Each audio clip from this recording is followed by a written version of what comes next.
Elon Musk, miliarder teknologi Amerika Serikat atau AS, tiba-tiba bertemu dengan pejabat Iran. Hal ini dilaporkan The New York Times Kamis, merujuk narasumber anonim. Surat kabar tersebut mengatakan, pertemuan dilakukan lebih dari 1 jam di lokasi rahasia Senin lalu.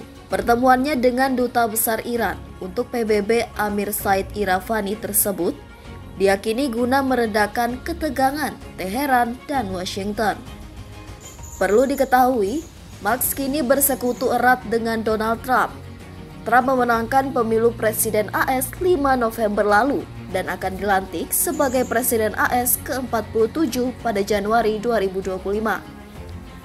Surat kabar tersebut mengutip sumber anonim Iran, menggambarkan pertemuan antara orang terkaya di dunia dan Iravani sebagai hal positif. Namun, baik tim transisi Trump maupun misi Iran untuk PBB tidak segera mengonfirmasi pertemuan tersebut. Merujuk AFP, jika pertemuan ini dikonfirmasi, maka ini memberi indikasi bahwa Trump sangat serius tentang diplomasinya dengan Iran, di mana ia tidak memilih pendekatan yang lebih agresif yang sebelumnya disukai oleh kelompok konservatif di Partai Republik yang mendukungnya serta Israel. Ini, menurut laman Prancis itu, bisa menunjukkan bagaimana pengaruh Musk dalam pemerintahan Trump, di mana Trump telah ditampilkan sebagai pembuat kesepakatan yang hebat selama kampanye, meski tetap terbuka mendukung Israel. Di sisi lain, Iran kini memiliki presiden yang dianggap moderat, Masoud Pezeshkian.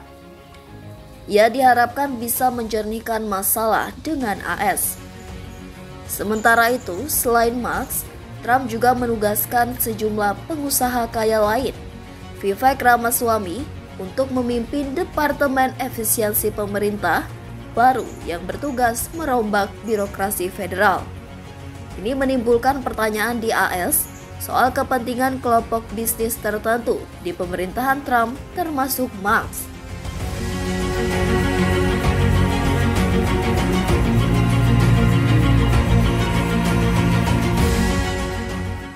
Trump tidak tahu.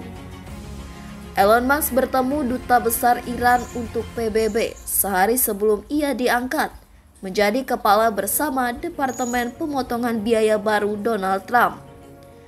Pertemuan tersebut berlangsung di kediaman Duta Besar Amir Said Iravani di New York, dengan tujuan untuk membahas cara meredakan ketegangan antara kedua negara, menurut New York Times yang pertama kali melaporkan berita tersebut. Tidak jelas apakah Presiden terpilih Trump atau tim keamanan nasionalnya mengetahui pertemuan tersebut. Melansir BBC, beberapa orang yang baru-baru ini ditunjuk untuk tim keamanan nasional Trump, termasuk Mike Waltz dan Marco Rubio, dikenal sebagai orang yang agresif terhadap Iran, yang percaya bahwa AS harus mengambil sikap keras terhadap Iran. New York Times melaporkan, AS tidak memiliki hubungan diplomatik dengan Teheran, tetapi pertemuan pribadi dengan Musk memberikan solusi yang memungkinkan Iran menghindari pertemuan dengan pejabat Amerika. Surat kabar itu juga mengatakan bahwa Musk meminta pertemuan dengan duta besar dan bahwa pertemuan itu digambarkan oleh pejabat Iran sebagai berita positif dan baik. Juru bicara Trump, Stephen Chung, mengatakan, "Kami tidak mengomentari laporan pertemuan pribadi yang terjadi atau tidak terjadi." Misi Iran untuk PBB dan Gedung Putih menolak permintaan komentar dari CBS News. Selama masa jabatan pertamanya sebagai presiden, Trump menarik AS dari kesepakatan nuklir Iran yang ditengahi pada tahun 2015 selama masa kepresidenan Barack Obama, dan memberlakukan kembali sanksi ekonomi yang keras yang sebagian besar melarang perusahaan AS melakukan bisnis di Iran. Trump juga memerintahkan serangan udara yang menewaskan komandan militer Iran, Qasem Soleimani, pada tahun 2020. Presiden terpilih itu juga merupakan pendukung kuat Israel yang telah berperang dengan kelompok Hamas dan Hizbullah yang didukung Iran sejak serangan Hamas pada 7 Oktober di Israel tahun lalu. Max baru-baru ini ditunjuk sebagai kepala bersama Departemen Pemotongan Biaya baru Donald Trump yang akan memberi nasihat tentang pemotongan biaya pemerintah, tetapi tidak akan menjadi bagian resmi dari pemerintah.